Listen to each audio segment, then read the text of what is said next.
Hi, I'm Prejean McGrady, the project manager of Ave Explorers, and I'm standing today in a place that's very special, the Cathedral of the Immaculate Conception in my home diocese, the small but mighty Lake Charles, Louisiana. This church is over 150 years old, and it's a little eerie for me right now standing in it. It's completely empty, and all my life I've never been in this church when it's been totally empty, and I've been here quite a bit over the years. This is the church where my parents got married over 30 years ago. It's not where I go to Mass every Sunday, but I come here for daily Mass quite frequently during the week. I've been to weddings and funerals and school celebration Masses in this building, ordinations, Chrism Mass. It's a home for our diocese. It's the seat of our diocese. It's where our bishop worships Mass for us. There's some pretty profound things about this cathedral, about every church. There are profound things that tell the story of our faith. And that's an important aspect of the art and architecture of our church. Nothing is accidental. Nothing is happenstance. What we look at has meaning, tells a story, teaches a truth. The Cathedral of the Immaculate Conception, as I'm sure you can tell from its title, is dedicated to Our Lady, Mary, the Mother of God. And the second you step into this church, you are immediately swept up in the story of Mary's life. One of the first things your eye is drawn to is this statue of Mary right behind the tabernacle, and she's crowned with a gold crown, the Queen of Heaven. And then as you tuck yourself into a pew and you sit down to pray and to begin celebrating the Mass, of course your eye gets caught up looking at the gorgeous stained glass windows that surround you, especially on a Sunday morning, light pouring in, people's voices booming off the walls. And you realize that these stained glass windows are not just pretty images of nothing. They're the story of Mary's life, the moment where she's betrothed to Joseph, when she's receives the message from the angel Gabriel that she's to give birth to the Son of God, the Nativity, the wedding at Cana, all of these important, significant moments with Mary mothering and loving her son Jesus, who we worship when we come into this space. Right? That's the story of the church, that we don't just have places where we can plop down and do any sort of activity. We have churches, we have buildings, we have places that have been made holy, that have been made otherworldly.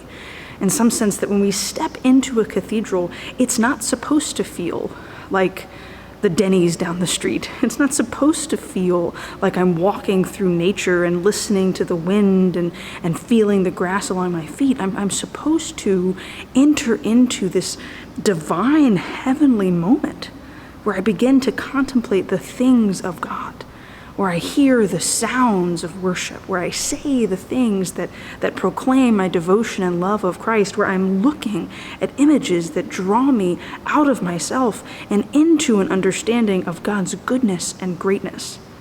This church has some things that I'm particularly drawn to and that I love.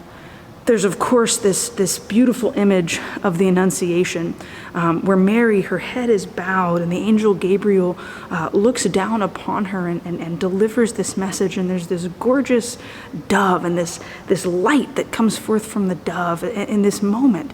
It's such a simple rendition of the Annunciation, but it always captures my attention. It's why my family, if we come to Mass here, we usually try to sit close to this one, because I don't mind staring at it if my mind begins to wander and it draws me back.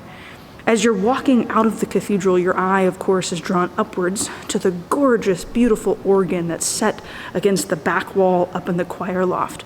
But as you're looking at that organ and hearing the sounds of the choir singing you out of the church at the end of Mass, and you're figuring out where you're going to go to brunch with your family, your eye is immediately drawn to this image in stone of the Nativity. And I love this image of the Nativity because Mary is literally like holding Jesus up with the cloth in the stone, of course, but it looks so vivid and beautiful, almost lifelike, as she's presenting Jesus to the people who have come to adore him in the manger. There's this gorgeous stained glass window on the side of the Pietà, that famous image of Our Lady holding her dead son in her arms. And it's powerful to see that, and then to see this nativity on your way out the door, because you know that Mary held Jesus in her arms and in her heart through his whole life, that she walked the road of the disciple. Another favorite spot in this church of mine, and it's a favorite spot because it was where my parents laid roses when they got married over 30 years ago, is this image of Our Lady of Perpetual Help, this tiny mosaic tucked into the corner wall. If you're not looking for it, you'll miss it. Your eyes will just completely glance over it. But it's so detailed and so beautiful that just draws us to this idea that we're called to cry out to Mary for help, and she'll bring our prayers to her Son. Perhaps the crowning jewel of this cathedral, Joe, and the thing that draws everybody's attention the moment they walk into the building, we've got the statue, and we've got the stained glass, and we've got the image of the Nativity, but we have our image of Our Lady on the ceiling. Over the past couple years, this cathedral underwent a multi-million-dollar restoration. And every aspect of this church was brought back to life. Not that it wasn't alive before, but things were repainted, and a vibrancy and a light was flooded into this beautiful, beautiful place. And this image of Our Lady was redone on the ceiling. And it's original to this cathedral. This image of Our Lady doesn't exist anywhere else. It is ours in the Cathedral of the Immaculate Conception. And it's a rendition of Mary being assumed into heaven and crowned Queen of Heaven, only able to do so because she was without sin and immaculately conceived, which is, of course, the story of this Cathedral of the Immaculate Conception. That's what church art and architecture does for us. It tells the story of what we believe, of why we believe it, of who is important, of what matters most, of how to live our faith in profound and dynamic ways. I would encourage you to go to the cathedral in your home diocese, to go to the church where you love to worship, whether that's a tiny country chapel or a gorgeous basilica filled with a reliquary or something in between, and look at what's within that beautiful place. Is it iconography? Is it stained glass? Is it contemporary art that elevates your mind and draws you into a contemplation of heaven? Because that's what art does for us. It draws us into a contemplation of God who loves us and invites us into relationship with Him.